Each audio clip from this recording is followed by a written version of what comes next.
هي جنة طابت وطاب نعيمها فنعيمها باق وليس بفاني.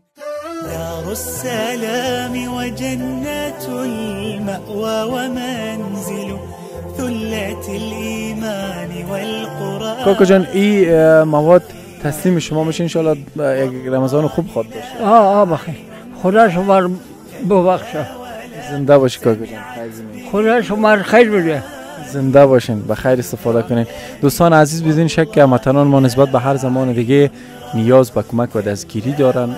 انشالله که فامیلای نیازمند دیگه هم هست و ما کوشش میکنیم به اونام رسیدگی کنیم، ولی بدون شما این پروسه یا به کندی پیش خواهد رفت و یا ای که کلا متوقف خواهد شد. از خاطر کمک های شما رو نیازمند هستیم. روی صفحات شما لینک ها مشاهده میکنید، شماره تماس در خدمت شماست. ما در کمال امانت داری انشالله این وظیفه را اجرا میکنیم.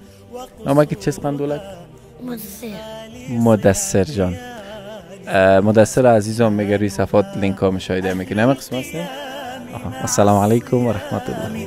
و طیب الکلمات والایمان.